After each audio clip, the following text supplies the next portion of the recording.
So I know it's no longer the week of October 12th, but we've got about 10 minutes worth of stuff to do to finish up those slides. So we'll be using the week of October 12th slides. As per usual, the first slide has a place for positive thoughts, good news, anything you want to share. In my case, I'm delighted that my oldest son has returned from being stationed in Saudi Arabia this past Monday. I'm glad he's home safe.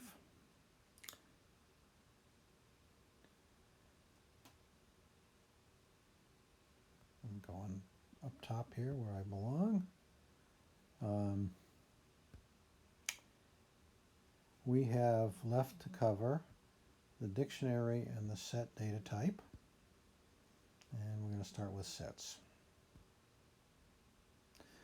Python sets like a set in mathematics. It's an unordered collection of unique items. Since sets are unordered, they don't have the sequencing methods we saw with lists, tuples, and strings. You can't index into a set using an index. You can't sort a set because it's unordered, so there's nothing to sort.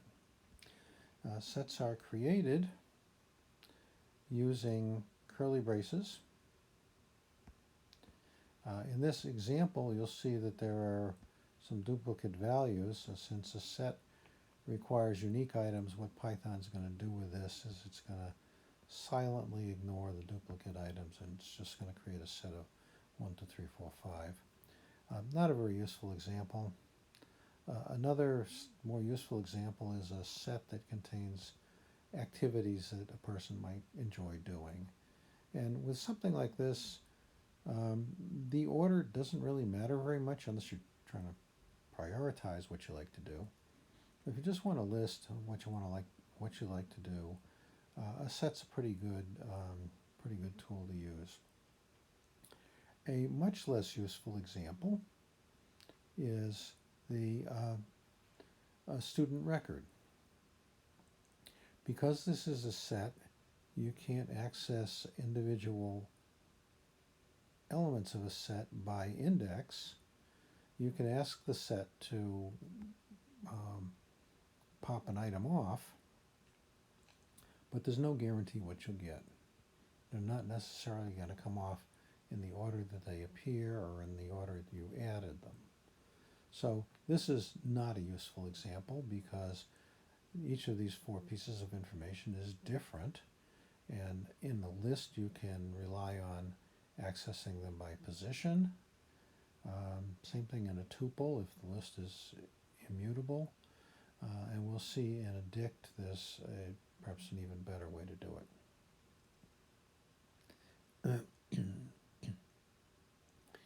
You find associated with sets the normal mathematical operations you can have.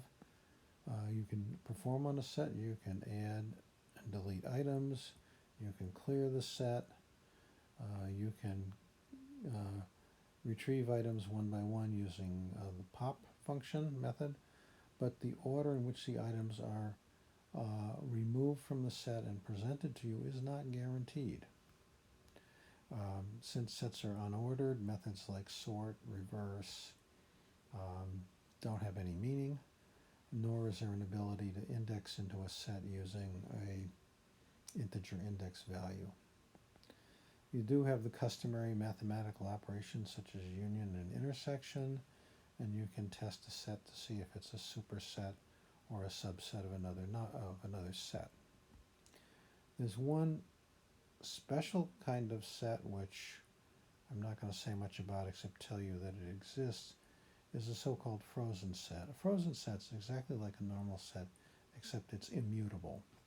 And immutable means cannot be changed. We saw immutability earlier with tuples, which are immutable. Immutable comes from the root word mutable, which means likely to be changed, as in the related words mutant or mutate. Immutable is the opposite, cannot be changed. Mutable and immutable are terms that appear frequently in literature about computer science, so you should be familiar with the terms. And that's it for sets. Dictionaries, referred to as dicts, D-I-C-T-S. I didn't realize I'd already written on this one.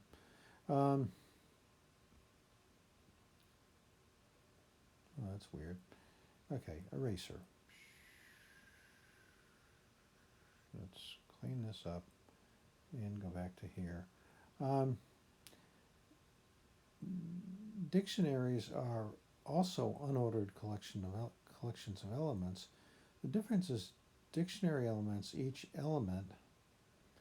value in the dictionary has an associated key. And the keys have to be unique. Keys can be strings, they can be integers, whatever you like. So a dictionary element takes the form of a key-value pair where the key and the value are separated by a colon. For example, a student record might have a key named name, and that key might have a value for my student record of my full name. Maybe another key value pair with my GPA, where the GPA is the key and the floating point value 93.4 is the value. So the values don't have to all be the same. They can be different data types. Same thing with graduation year. There's an integer there. So how do you use a dict? Well, if you want to access a particular value in the dict, you access it by its key. So student record, square bracket, quote name, close quote, close square bracket, returns the value that's associated with that key. Name returns the value. The main benefit of a dict is the fact that you can use human readable, natural language type techniques to access your data. So compare the student record dict I've got in this slide with another form of that data, which is a list. And you can see it's an ordered collection of objects. And the objects are, again, name, GPA, graduation year, and email address, just like the dict. But now, to retrieve an item from the dict, you give it the key value, you give it the key and it returns the value. With a list, you have to know exactly what the index value is. So the corresponding retrieval in the list form I gave you is to use the index 0 to get the first item. Now, not only is the code that retrieves the data from the dict more readable and more human readable, you may find yourself in a situation where you've got 100 lines of code and the data structure that defines the dict is way up at the top of your code, and you might not even be sure how it's organized. With a dict, if you have reasonable key names, reasonable keys, it's self-documenting and self-explanatory. With a list, you have to rely on knowing exactly what's in the list and exactly what positions those data elements occupy. So I think the dict is clearer and it's a great tool to know. One last thought on this stuff is dicts, sets, lists, tuples can all contain any valid Python object as a member. Integers, strings, floats, booleans, whatever you need. So, for example, if we take a dict that's a student record, and this is the same example I had before, you could, and if you had a dict like that for each student in a class, you could then construct a dictionary of WarriorWorks students by saying I have a key for the student's first name, and as a value I have the dict that contains the information. So this is a dict of a dict. So how would you use this? Well, if you wanted to get the WarriorWorks student record for Harry, you'd access it by key.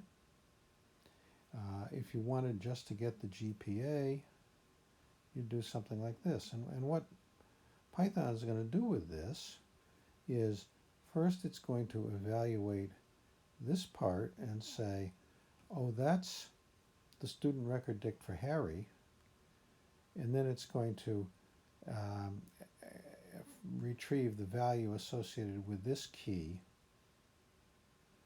and so it will return 9.3.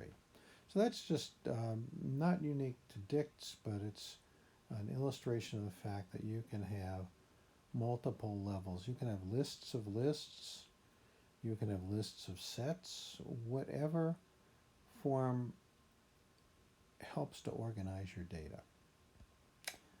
So that's the end of sets and dictionaries. What I'd like you to do now is in Classroom there is an assessment tool for compound data types. It's a Google form. There's I don't know, 9 or 10 questions.